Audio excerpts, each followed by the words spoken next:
السلام علیکم ورحمۃ اللہ تعالی وبرکاتہ۔ نحمده ونصلي ونسلم على رسوله الكريم اما بعد فاعوذ باللہ من الشیطان الرجیم بسم اللہ الرحمن الرحیم ان اللہ وملائکتہ یصلون علی النبی یا ایہا الذین آمنوا صلوا علیہ وسلموا تسلیما اللہم صلی علی سیدنا ومولانا محمد معدن الجود والکرم وآلہ الکرام وابنہ الکریم وبارک وسلم صلاۃ وسلاما علیک یا رسول اللہ صلی اللہ تعالی علیہ وسلم۔ عزیزان ملت اسلامیہ، سورہ فاتحہ کی تیسری آیت مالکی یوم الدین کی تفسیر جاری ہے۔ مالک کے بارے میں اس سے پہلے والے درس میں بہت سی معلومات شامل کی گئی تھی۔ اب یہاں پہ یوم الدین کے بارے میں بتاتے ہیں کہ یوم الدین کا مطلب کیا ہوتا ہے۔ مالکی یوم الدین کا مطلب ہوتا ہے روز جزا کا مالک، بدلے کے دن کا مالک۔ اور بدلے کا دن کون سا ہے؟ قیامت۔ قیامت کا دن یہی بدلے کا دن، یعنی اس دن ہم نے دنیا میں جو بھی اعمال کیے ہوں گے اچھے برے، اس کا بدلہ ہمیں ملے گا، اس لیے اس دن کو کیا بولتے ہیں؟ بدلے کا دن، جزا کا دن، اور اسی کو فارسی میں روز جزا کہا جاتا ہے۔ تو روز جزا کا مالک اللہ تبارک و تعالیٰ قیامت کے دن کا مالک ہے، روز جزا کا مالک ہے۔ اس دن اچھے برے اعمال کا بدلہ دیا جائے گا، اچھے عمل کا اچھا بدلہ اور برے عمل کا برا بدلہ ہوگا۔ تو اسی کے بارے میں کچھ باتیں یہاں پہ بیان کریں گے۔ یوم عربی میں دن کو کہتے ہیں، اور دن ہوتا ہے آفتاب کی حرکت سے، سورج کی حرکت سے دن ہوتا ہے۔ سورج نکلتا ہے، سورج طلوع ہوتا ہے تو دن ہوتا ہے، اور سورج ڈوب جاتا ہے تو رات آ جاتی ہے۔ تو آفتاب اور سورج کے حرکت کرنے کی وجہ سے دن آتا اور جاتا ہے، یہ بات سمجھ میں آئی؟ اور قیامت کے دن تو آفتاب کی حرکت نہیں ہوگی، وہ اس وقت تو سورج بھی فنا ہو چکا ہوگا، یہ سب چیزیں جو دنیا کا جو نظام رات و دن کا نظام یہ سب کچھ ختم ہو چکا ہوگا۔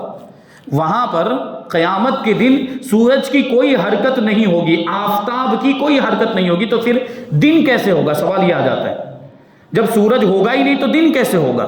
سورج کی حرکت ہی نہیں ہوگی تو دن، تو اس کا جواب دیتے ہیں، فرماتے ہیں یہاں پر دن سے مراد وقت یا زمانہ ہے۔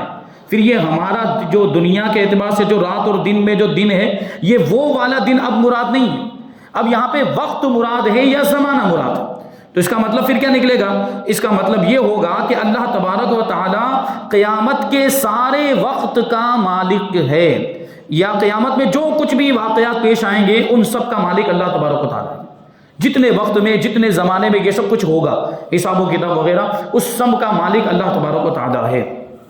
اب آ گیا دین، تو کہتے ہیں دین کے دو معنی، دین یہ دال یا زیر دی اور نون دو پیش نون دینن پڑھیں گے، اور اگر اس کو یوم الدین کی طرف اگر وہ ملا کر پڑھیں تو نون زیر نہیں ہے، مالکی یوم الدینی، اس طرح وہ پڑھا جاتا ہے۔ لیکن یہاں پہ روکیں گے، یہاں پر اگر ہم وقف کریں گے تو وہ ساکن، نون جو ہے وہ ساکن ہو جائے گا، وہ کیا ہو جائے گا؟ دین، نون ساکن ہو گیا، مالکی یوم الدین، اس طرح پڑھیں گے اس کو۔ تو دین کے دو معنی، ایک تو دن جو ہم لوگ رات کے مقابلے میں جو دن بولتے ہیں کہ وہ دن ہے، دن، اور یہ والا جو دین ہے وہ اس میں بیچ میں اس کو تھوڑا لمبا کر کے بولیں گے دین۔ تو ابھی یہ بار بار یہ لفظ آئے گا، میں اس لیے سمجھا رہا ہوں تاکہ آپ کو بات ذہن میں رہے کہ دن مطلب رات کے مقابلے والا دن، اور دین مطلب مذہب، ملت، دھرم، جیسا ہمارا دین کیا ہے؟ اسلام، تو وہ دین یہاں پہ مراد ہے۔ دین کے دو معنی ہیں، بدلہ، فیصلہ اور انصاف۔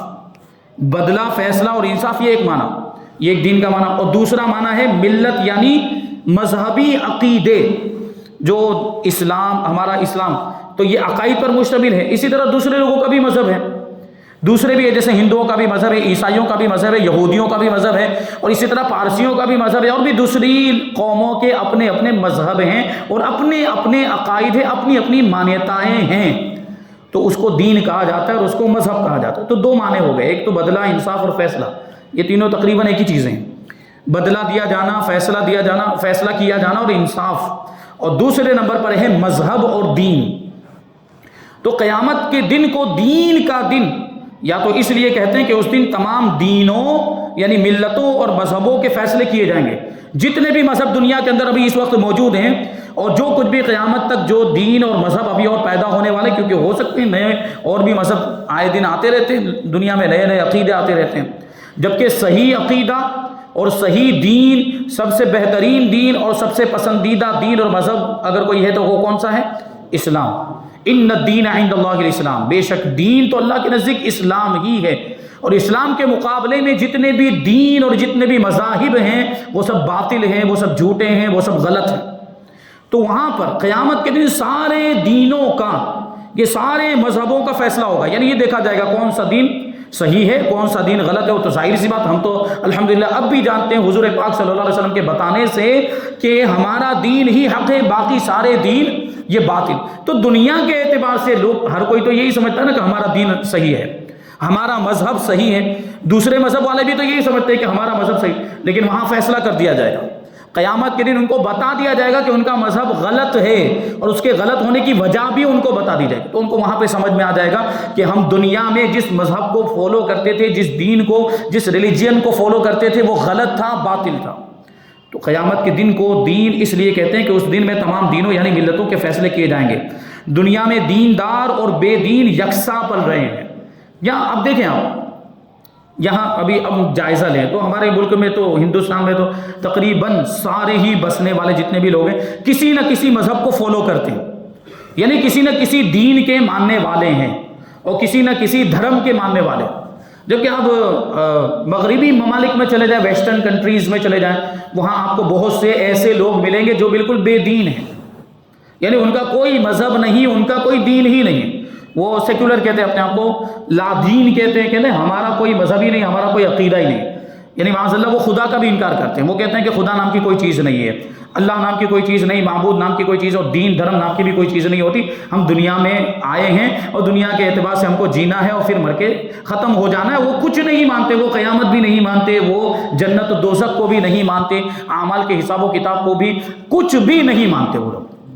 تو یہ جو، اچھا حالانکہ یہ دعویٰ تو کرتے ہیں کہ ہمارا کوئی عقیدہ نہیں ہے. جو ایسے سیکولر قسم کے جو لوگ ہوتے ہیں، لا دین، ملحد ان کو کہا جائے، جو خدا کے بھی منکر ہیں، یہ یوں کہتے تو ہیں کہ ہمارا کوئی دین نہیں، ہمارا کوئی مذہب نہیں، جبکہ ان کا بھی دین ہے، کیونکہ دین عقیدے کا نام ہے.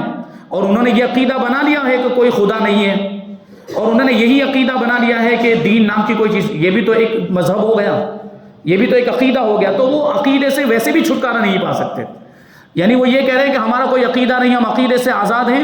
وہ کہنے کے باوجود بھی وہ عقیدے سے اور دین اور مذہب سے آزاد نہیں ہیں. یہ دین ہو گیا ان کا، اگرچہ غلط عقیدہ ہے لیکن ہے تو صحیح ان کا عقیدہ، اگرچہ باطل عقیدہ ہے لیکن کچھ نہ کچھ تو ان کا عقیدہ ہے، کچھ تو کچھ ماننا ہے، ان کا مانیتائیں ہیں، اور اسی مانیتا کو عقیدہ کہا جاتا ہے. تو اس طرح کے لوگ وہاں پہ پائے جاتے ہیں. تو دیندار لوگ بھی موجود ہیں، بے دین لوگ بھی موجود ہیں، یعنی مذہب کو فالو کرنے والے لوگ بھی موجود ہیں، اور مذہب کو فالو نہ کرنے والے لوگ بھی ابھی دنیا میں موجود، اور سب ایک ساتھ میں ابھی جی رہے ہیں. تو ابھی بظاہر حق اور باطل کا پتہ نہیں چلتا. یعنی ہمارے پاس تو اپنی دلیلیں ہیں، الحمدللہ ہمارے پاس تو قرآن ہے، ہمارے پاس تو حدیث ہے جس میں دین اسلام کی حقانیت کو بیان کیا گیا. لیکن دوسرے مذہب والے بھی تو اپنے آپ کو صحیح سمجھتے ہیں. تو بظاہر ابھی دنیا میں رہتے ہوئے کون صحیح ہے، کون غلط ہے، کون حق ہے، کون باطل، اس کا پتہ نہیں چل پاتا. تو لیکن فرماتے کہ اس دن یعنی قیامت کے دن سب پتہ چل جائے گا، کون حق ہے کون باطل ہے، قیامت کے دن سب بتا دیا جائے گا. یا اس لیے دین کا دن کہتے ہیں، یعنی قیامت کے دن کو دین کا دن اس لیے کہتے ہیں کہ ہر دین والا دین اسی لیے اختیار کرتا ہے کہ اس دن نجات پا جائے. یعنی ہم بھی جیسے ہم مذہب کو فالو کریں، الحمدللہ اسلام کے ماننے والے، تو ہم اسلام کو اس لیے فالو کر رہے ہیں کہ اسلام پر عمل کرنے میں ہمارا یہ عقیدہ ہے کہ قیامت کے دن ہمیں نجات ملے گی، ہم جہنم سے چھٹکارا پا جائیں گے اگر ہم اپنے اسلام پر عمل کریں گے. جو ہمیں اللہ تبارک و تعالیٰ کی طرف سے احکام ملے ہیں، ہم اس پر عمل کریں گے تو ہمیں جنت ملے گی، اور اس پر عمل نہیں کریں گے تو جہنم کے حقدار ہو جائیں گے. یہ ہماری سوچ. اسی طرح دوسرے مذہب کے جو فالوورز ہیں، جو دوسرے مذہب کے ماننے والے، ان کا بھی تو یہی عقیدہ ہے. اگر ہندو بھی اپنے مذہب کو فالو کر رہا ہے تو اس کے مذہب میں بھی یہ تصور ہے، اس کے مذہب میں بھی جنت اور دوزخ کا تصور، اگرچہ وہ نام اس کو دوسرا دے، سورگ اور نرک نام دیتے ہیں اس کو، وہ ہے تو تصور ہے ان کے مذہب میں بھی جنت اور دوزخ کا. اسی طرح عیسائی مذہب کے اندر بھی ہے، یہودی مذہب کے اندر بھی جنت اور دوزخ کا تصور ہے، پارسی مذہب کے اندر بھی جنت اور دوزخ کا تصور ہے، اور یہ سکھ مذہب بھی اگر آپ لے لیں تو اس میں بھی جنت اور دوزخ اور آخرت کا تصور ہے۔ وہ لوگ مانتے ہیں کہ آخرت یعنی ایک بدلے کا دن ہوگا، اور جنت اور دوزخ، اچھے لوگ جو ہوں گے وہ جنت میں چلے جائیں گے، سورگ میں چلے جائیں گے، اور جو برے لوگ ہوں گے وہ جہنم میں یعنی نرک میں جائیں گے۔ یہ ہندو لوگوں کا عقیدہ۔ تو ہر کوئی مذہب کو اسی وجہ سے فالو کر رہا ہے، مذہب کو اسی وجہ سے اختیار کرتا ہے دنیا میں، تاکہ آخرت میں اس کا فائدہ ہو، وہ آخرت میں اس کی وجہ سے نجات مل جائے۔ نجات مل جائے مطلب جہنم سے نجات مل جائے، اور جہنم کے عذاب سے نجات مل جائے، اسی لیے تو فالو کرتے ہیں۔ دوسرے مذہب کے لوگوں کو بھی آپ دیکھ لیں تو دوسرے مذہب کے لوگ بھی اپنے مذہب کو اسی وجہ سے فالو کر رہے ہیں، ان کے عقیدے کے مطابق، ان کا مذہب چونکہ صحیح ہے ان کے عقیدے کے مطابق، اور وہ یہ سوچتے ہیں کہ عیسائی جیسے مثال کے طور پر ہم عیسائی مذہب کو فالو کریں گے تو ہم نجات پا جائیں گے، یہودی بھی سوچتا ہے کہ ہم یہودی مذہب کو فالو کریں گے تو نجات پا جائیں گے۔ تو ہر کوئی دنیا میں یہی سوچتا ہے، اور اسی وجہ سے دین کو اختیار کرتا ہے۔ عیسائی، یہودی، پارسی اور مسلمان وغیرہ جس قدر مذہب موجود ہیں، یہ اس دن کے قائل ہیں، قیامت کے دن کے قائل ہیں۔ سب مانتے ہیں کہ قیامت کا دن آئے گا، قیامت آئے گی اور اس دن جزا کا معاملہ ہوگا، بدلہ دیا جائے گا۔ سب اسی دن کی مصیبت سے بچنے کے لیے آج دین اختیار کر رہے ہیں کہ اس دن جو مصیبتیں اور جو عذاب وغیرہ تکلیفیں مشقتیں اس سے بچ جائیں، اس لیے مذہب کو فالو کرتے ہیں۔ اگرچہ ان میں سے بعض نے غلط دین اختیار کر لیا ہے، بعض نے غلط دین اور بعض نے صحیح دین اختیار، الحمدللہ ہم نے صحیح دین اختیار کیا ہوا ہے، دین اسلام۔ اور عیسائی، یہودی، پارسی، ہندو اور جتنے بھی دوسرے مذاہب سب غلط ہیں، غلط مذاہب کو انہوں نے اختیار کیا، لیکن اس میں ان کا ماننا تو پھر بھی یہی ہے کہ یہ دین ہمیں بچائے گا۔ اس کا فیصلہ قیامت کے دن ہوگا، اس کا فیصلہ کہ کون سا دین بچائے گا اور کون سا دین ان کو جہنم میں لے کر جائے گا۔ یہ ایک بات ہو گئی۔ اب کہتے ہیں کہ یا یوم دین، اس لیے کہتے ہیں کہ اس دن کوئی دنیاوی کام نہیں ہوگا۔ اب دین کا معنی اگر آپ مذہب لیتے ہو، دین کا معنی اگر آپ ملت لیتے ہو، ریلیجین لیتے ہو، تو پھر اس کا ایک مطلب یہ بیان کیا گیا کہ دین کے مقابلے میں پھر دنیا آتی ہے۔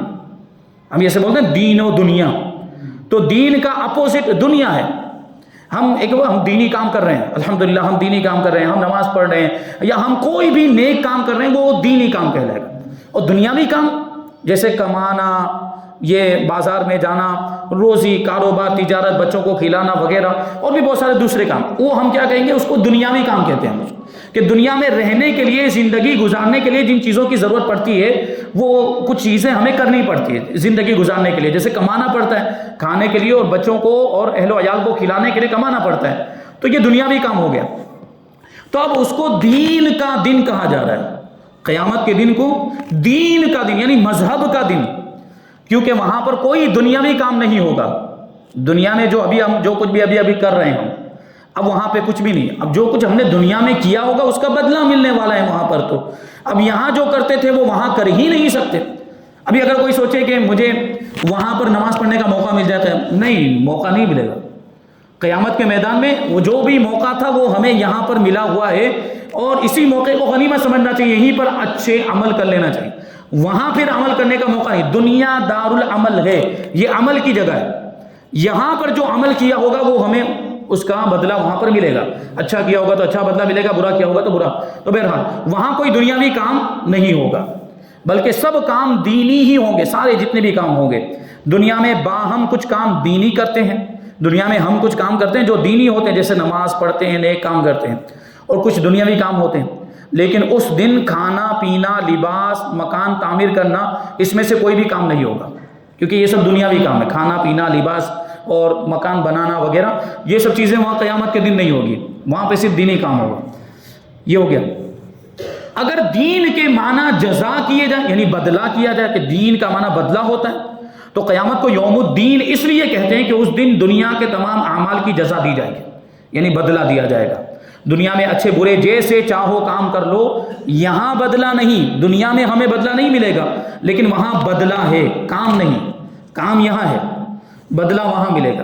اچھا، کبھی کبھی ایسا ہوتا ہے کہ دنیا میں ہی کسی کام کا بدلہ مل جاتا ہے، کبھی کسی برے کام کی وجہ سے کوئی مصیبت آ جاتی ہے، اور کبھی کسی اچھے کام کی وجہ سے کوئی فائدہ بھی ہو جاتا ہے، یہ بھی ہوتا ہے۔ لیکن یہ جو فائدہ ہے دنیا میں، جو ہمیں فائدہ مل جا رہا ہے، یا کسی غلط کام کی وجہ سے اگر کچھ نقصان پہنچ جا رہا ہے، تو یہ ٹیمپرری ہے، یہ عارضی ہے.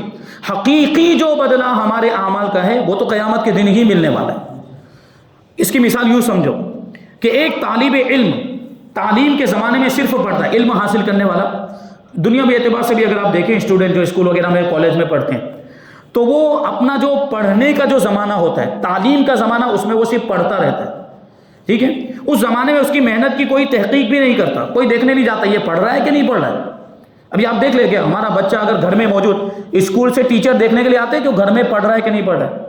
وہ اسکول میں پوچھیں گے کہ تم نے گھر پہ ہوم ورک کیا تھا کہ نہیں کیا تھا، لیکن گھر پہ دیکھنے نہیں آئیں گے. تو یہ محنت بچے نے کی ہے کہ نہیں کی، اس کا پتہ ہمیں کب لگتا ہے؟ بچے نے صحیح طور پر پڑھائی کی ہے کہ نہیں کی ہے، اس کا نتیجہ کہاں نکلتا ہے؟ امتحان میں، ایگزامز میں. وہ ایگزام دیتا ہے، اس کا ریزلٹ تب پتہ چلتا ہے کہ اس نے محنت کی تھی کہ نہیں کی تھی. بات سمجھ میں آ رہی ہے کہ مثال؟ تو فرماتے ہیں کہ طالب علم تعلیم کے زمانے میں صرف پڑھتا ہے، اس زمانے میں اس کی محنت کی کوئی بھی تحقیقات نہیں کرتا. محنت کرے یا کھیلے کودے کوئی پوچھتا نہیں. ہاں کوئی وہ ڈسپلن والے لوگ ہیں، اگر ماں باپ بھی ویسے ہیں تو بچے کو پڑھاتے، کھیلنے کودنے نہیں. حالانکہ کھیلنا کودنا بھی ایک بچے کے لیے ضروری ہوتا ہے، ان کی صحت کے لیے. اور آج کے زمانے میں بات آ گئی تو عرض کر دوں، آج کے زمانے میں بچوں کا وقت کیسا ٹائٹ کر دیا گیا ہے. بچوں کا بالکل شیڈیول دیکھیں آپ، تو مدرسہ ہے، اسکول ہے، پھر وہ ٹیوشن لگا دیتے ہیں، اتنے سارے کام کہ ان کو کھیلنے کا ہی موقع نہیں ملتا. پہلے ہمارے زمانے میں کبھی آپ نے ٹیوشن کے بارے میں سنا تھا کہ ٹیوشن ضروری ہے؟ ایسا کچھ بھی نہیں. اور یہ ٹیوشن آیا ہی کیوں تو بات سمجھ میں نہیں آتی کہ اسکول والے کیا اپنی ذمہ داری برابر پوری نہیں کر رہے ہیں کہ ٹیوشن پڑھانے کی ضرورت پڑ رہی ہے؟ یہ سوال ہے نہیں. پوری قوم کو یہ سوال اٹھانا چاہیے اسکول کے سسٹم پر، پوری قوم کو، پورے ہندوستان والوں کو یہ سوال کہ ٹیوشن کی ضرورت کیوں ہے؟ جب 4 گھنٹے ہم اپنے بچے کے لیے اسکول میں دے رہے ہیں تو اس کو الگ سے ٹیوشن پڑھانے کی ضرورت ہی کیوں ہے؟ آپ وہاں کیوں اس لیے محنت نہیں کر رہے ہیں؟ وہاں کیا آپ کی تعلیم میں، آپ کے پڑھانے میں کچھ کمی ہے کہ ٹیوشن پڑھانا پڑ رہا ہے؟ یہ سوال اٹھنا چاہیے، کیونکہ سسٹم کی خرابی ہے. ہمارا جو تعلیم کا، ایجوکیشن کا جو سسٹم ہے اس کی یہ خرابی ہے کہ ٹیوشن. اچھا ابھی ٹیوشن کے اندر بھی دیکھیے کتنی بدعنوانیاں ہو رہی ہیں، اس کے اندر بھی آپ دیکھیں تو کیسا کرپشن ہو رہا ہے کہ ٹیوشن وہی لوگ پڑھا رہے ہیں جو اسکول میں بھی پڑھا رہے ہیں. دیکھا ہے آپ لوگوں نے؟ وہی ٹیچر جو اسکول میں بچے کو پڑھاتا ہے پھر وہ شام کو گھر بلا کے بھی پڑھا رہا ہے. تو کیا تم نے اسکول میں صحیح نہیں پڑھایا تھا تو شام کو بلا کے پھر دوسری بار پڑھانا پڑ رہا ہے؟ سوال ہے کہ نہیں؟ بہت اہم سوال ہے. یہ ہو رہا ہے. تو یہ سب دیکھیں، یہ بدعنوانی، یہ کرپشن چلتا ہے. یہ بہت ساری باتیں ایسی ہیں جو ہم بیان کر سکتے ہیں. تو بہرحال یہ بچے نے محنت کی، بچوں کو تھوڑا وقت کھیلنے کودنے کے لیے بھی دینا چاہیے. ہم اپنے زمانے میں دیکھیں، ہم چھوٹے تھے تو طرح طرح کے کھیل، آج وہ کھیل سارے ختم ہو گئے. کوئی ایسا کھیل ہمیں دیکھنے کو، بچے بس وہ یا تو پورا دن مصروف، اور رات کو جب شام کا وقت آتا ہے موبائل دے دیا ہے ماں باپ نے، وہ لے کے گیم کھیلتے. بس ان کی صحت کا کیا ہوگا؟ ان کی ہیلتھ کا کیا ہوگا؟ کون توجہ دے؟ اس پر بھی تو ہمیں توجہ دے. اچھا اب وہ موبائل کے اندر تو کیا ہو رہا ہے؟ جسمانی صحت بھی خراب ہو رہی ہے اور دماغی صحت، دماغ پہ بھی اثر ہو رہا ہے گیم کی وجہ سے. میں آپ کو بتا دوں، وہ ابھی کچھ دن پہلے کا واقعہ ہے. وہ کون سی گیم چلتی ہے وہ بہت مشہور، کیا کہتے ہیں اس کو، وہ نام نکل گیا ذہن سے. وہ بہت مشہور گیم وہ کھیلتے، اللہ کے کرم سے ہم تو گیم کھیلتے نہیں تو وہ نام بھی یاد نہیں آ رہا ہے. تو وہ گیم کھیلتا تھا، اتنا گیم، اور اس کے پاس سے اب اس کے ماں باپ نے وہ موبائل چھین لیا. موبائل چھین، اب اس کو گیم کھیلنے کا موقع نہیں. تو اتنا وہ دماغی طور پر وہ بیمار ہو گیا اور ایسا ڈپریشن میں آ گیا کہ پاگل جیسی اس کی کیفیت ہو گئی تھی. بالکل جیسے کوئی پاگل ہوتا ہے ویسے اس کی موبائل لے لینے کی وجہ سے اب اس کو گیم کا نشہ ہو گیا. تو سوچیں یہ بھی ایک قسم کا نشہ ہے. تو اب وہ ڈپریشن کا شکار، اور اس کو کچھ بیماری بھی نام دیا گیا ہے. تو وہ ایسی بیماری کا شکار ہو گیا اور اس نے پورے گھر کا سامان توڑ پھوڑ دیا، سارے گھر کا سامان اس نے برباد کر دیا. تو یہ ہو رہا ہے، بچے ایسے غلط راستے پر جاتے. تو ان کو سمجھائیں، ان کی صحیح تربیت کریں، اسلام کی روشنی میں کھیلنے کا بھی موقع دیں، اور اسلام کی روشنی میں گیم وغیرہ، یہ اسلام کے اعتبار سے اس کی اجازت نہیں ہے گیم کی. اور کھیل کود کی بھی اجازت اس وجہ سے ہے کہ اس سے صحت اچھی ہوتی ہے. ہر وہ کھیل جس میں کچھ ورزش ہو، ہر وہ کھیل جس میں ایکسرسائز ہو، تو ایکسرسائز کی نیت سے اس کھیل کے کھیلنے کی اجازت ہے. اس میں پیسہ نہیں لگنا چاہیے، سٹہ بازی نہیں ہونی چاہیے، اس میں یہ انعام وغیرہ کے معاملات نہ ہو. تو ایسے کھیل کی اجازت ہے. یہ بھی بات ہے، اس کی کچھ شرطیں ہیں. تو بہرحال بچوں کے اس کھیل وغیرہ پر بھی توجہ ہونی چاہیے. تو دیکھیں، کوئی جب وہ پڑھ رہا ہوتا ہے تو کوئی پوچھنے نہیں آتا کہ اس نے وہ محنت کر رہا ہے یا کھیل رہا ہے. لیکن جب امتحان کا دن آتا ہے، جب امتحان کا دن آیا تو اس نے محنتی اور کھلاڑی کو الگ الگ کر دیا. امتحان نے بتا دیا کہ کس نے محنت کی اور کون کھیلتا رہا. پڑھنے کے زمانے میں امتحان بتا دے گا، ظاہر سی بات امتحان کے ریزلٹ میں ہمیں پتہ چل جائے گا. کہ کس نے محنت سے پڑھا اور کوئی محنت سے نہیں پڑھا ہے. تو محنتی پڑھا ہے تو اس کو انعام دیا گیا، محنتی نے محنت کی تو اس کو انعام دیا. اور کھلاڑیوں کو سزا ملتی ہے، جو کھیلنے میں جو فیل ہو جاتے تو ان کو برا بھلا کہا جاتا ہے، ان کی برائی ہوتی ہے، ان کو بدنام ہو جاتے ہیں اور ان کی بے عزتی ہوتی ہے، رسوائی کا سامنا کرنا پڑتا ہے. تو گویا امتحان کا دن سال بھر کے کام کے بدلے کا دن ہے. سال بھر یعنی پورے سال میں جو ہم نے کلاس کے اندر پورا جو کچھ بھی پڑھا ہے تو اس کا بدلہ ہمیں ملتا ہے امتحان کے اندر. یا یوں سمجھو کہ کھیت میں بھوسا اور دانہ ایک ہی زمین میں رہتے ہیں. جو کھیتی باڑی کرنے والے ہمارے یہاں پہ شہر میں تو اس کے معاملات نہیں ہیں، لیکن آپ دیکھیں تو کھیتی کے اندر بھوسا تو بعد میں الگ کیا جاتا ہے، لیکن جب وہاں کاٹی ابھی تک کاٹی نہ گئی ہو تو بھوسا بھی اس کے اندر موجود، بھوسا تو بعد میں الگ ہوگا. تو دانہ بھی اور بھوسا بھی ایک ہی زمین میں، جس زمین میں دانہ ہے اسی زمین میں بھوسا بھی ہے، اور ایک ہی کھاد اور پانی سے وہ دونوں پلتے ہیں. ایک ہی کھاد، وہ ایک قسم کی وہ کھاد ہوتی ہے جو اس کو جلدی اگنے کے لیے کھاد ڈالی جاتی ہے، اور پانی بھی اس کو پلایا جاتا ہے، اور ایک ہی دھوپ سے وہ فائدہ حاصل کرتے ہیں. لیکن ایک دن وہ بھی آتا ہے جبکہ کھیت کا مالک اس کو گاہ کر بھوسے کو دانے سے الگ کر دیتا ہے. یعنی وہ کاٹنے کے بعد اب تو مشینیں آ گئی، گاہنے کی بھی مشین ہے، وہ مشین کے اندر ڈال دیتے ہیں تو بھوسا الگ ہو جاتا ہے اور دانے الگ ہو جاتے ہیں. تو وہ گویا کہ وہ فیصلے کا دن تھا اس کا. یعنی ابھی تک وہ دونوں چیزیں ساتھ میں تھی، بھوسا اور دانا دونوں چیزیں ساتھ میں تھی. اس کو کاٹنے کے بعد اس نے مشین کے اندر ڈالا یا اس کو گاہا، تو گاہنے کی وجہ سے اب بھوسا الگ ہو گیا اور دانا الگ ہو گیا. دانا کام کی چیز ہے جو ہم کھائیں گے، اناج کے دانے، بات وہی چلا، اناج کے دانے ہم کھائیں گے، لیکن بھوسا کھایا نہیں جاتا، وہ بے فائدہ چیز ہے، وہ بیکار کی چیز ہے، فالتو، اس کو پھینک دیا جاتا ہے. تو دیکھیں اس نے فیصلہ کر دیا، تو دانا اور جگہ پہنچ جاتا ہے اور بھوسا اور جگہ پہنچ جاتا ہے، کہ دانا ہماری غذا بنتا ہے اور بھوسا تو کسی دوسرے کام میں آتا ہے. یوں ہی دنیا ایک کھیتی ہے اور قیامت کا دن اس کے گاہنے کا دن ہے. یعنی میدان محشر میں ہمیں پتہ چلے گا دنیا میں ہم نے کیا کیا کیا ہے، اچھے اعمال کا اور برے اعمال کا پتہ ہمیں محشر کے دن پتہ چلے گا اور قیامت کے دن پتہ چلے گا. اور بھی بہت ساری اس میں باتیں ہیں انشاءاللہ، وہ ساری باتیں کچھ نکات ہیں، کچھ پوائنٹ ہیں. اللہ تبارک و تعالیٰ تو ہر چیز کا مالک ہے. ایک سوال یہ ہے کہ اللہ تبارک و تعالیٰ ہر چیز کا مالک، تو یہاں صرف یوم جزا کا مالک کیوں کہا گیا؟ اہم سوال. اللہ تعالیٰ ہر چیز کا، پوری کائنات کا مالک ہے، تو قیامت کے دن کا مالک ہی کیوں کہا گیا؟ دوسری کسی چیز کا مالک بھی کہا جاتا، یا یوں کہہ دیا جاتا کہ جو ہر چیز کا مالک ہے، جو پوری کائنات کا مالک. یہ ایک سوال ہے. تو اس کا جواب اور بھی، اور آریوں کا ایک عقیدہ ہے، آریوں کا عقیدہ ہے کہ وہ عمل اور جزا کا انکار کرتے ہیں. یعنی عمل جو کرتے ہیں اس کا کوئی بدلہ وہ آخرت میں نہیں ملنا، وہ دنیا ہی میں مل جاتا. وہ یہ کہتے ہیں، آریوں کا ایک عقیدہ یہ ہے کہ جو کچھ بھی دنیا میں عمل کرتے ہیں اس کا بدلہ یہیں پر مل جائے گا. اگر اچھا عمل کرتے ہیں تو یہاں اچھا بدلہ مل جائے گا، یا برا عمل کرتے ہیں تو برا بدلہ. ان کا ایک عقیدہ یہ ہے، وہ جنم والا جو سراسر اسلام کے خلاف ہے. 7 جنم جو نہیں مانتے لوگ، 7 جنم، یہ اسلام کے کفری عقیدہ ہے. اور اللہ کی پناہ ہمارے نوجوانوں کے معاملات، وہ سیریل اور ہماری خواتین سیریل اور فلم، اس میں کتنی بار یہ لفظ آتا ہوگا، 7 جنم کی باتیں آتی ہیں اس میں، اور وہ دیکھتے رہتے ہیں، ان کو کچھ پرواہ نہیں ہے ان کے دین اور دھرم پر کیا نقصان آ رہا ہے، کوئی نہیں اس سے مطلب، عقیدہ خراب ہو رہا ہے. تو 7 جنم کا جو عقیدہ ہے یہ اسلام کے خلاف ہے اور کفر ہے. اگر کوئی یہ مانے کہ 7 جنم ہوتے ہیں وہ کافر ہو جائے گا. ان کا یہ عقیدہ ہے کہ ایک بار آدمی دنیا میں آتا ہے پھر مر جاتا ہے، تو اس نے جیسے عمل کیے ہوتے ہیں دوسرے جنم میں وہ ویسا ہی بن کے آتا ہے. یعنی کوئی جانور بن جائے گا، اگر برے عمل کیے ہوں گے تو کوئی جانور کی شکل میں آئے گا، اور اچھے عمل کیے ہوں گے تو اور اچھی پوزیشن میں ہوگا، انسان ہوگا تو اور بادشاہ بن جائے گا یا ایسا کچھ بن جائے گا. تو اس طرح کے جو ہے کہ ان کے عقائد ہیں، یہ عقائد سراسر اسلام کے خلاف ہیں. تو اس کا بھی جواب، کیونکہ وہ آخرت میں جو بدلہ ملے گا اس کا انکار کرتے ہیں. وہ کیا کہتے ہیں آریہ قوم کے لوگ، وہ کہتے ہیں کہ دنیا ہی میں بدلہ مل جاتا ہے، اچھے برے کام کا دنیا میں ہی بدلہ مل جاتا ہے. اور ہمارا عقیدہ کیا ہے کہ دنیا تو دار العمل ہے، یہاں کام کرنا ہے، عمل کرنا ہے، اس کا بدلہ ہمیں قیامت کے دن ملے گا. یہ ہمارا عقیدہ ہے. اللہ تبارک و تعالیٰ کی بارگاہ میں دعا ہے کہ جو کچھ بھی بیان ہوا اس پر ہم سب کو عمل کرنے کی توفیق عطا فرمائے، اور نور قرآن سے ہم سب کے دلوں کو روشن اور منور فرمائے. وما علینا الا البلاغ. السلام علیکم.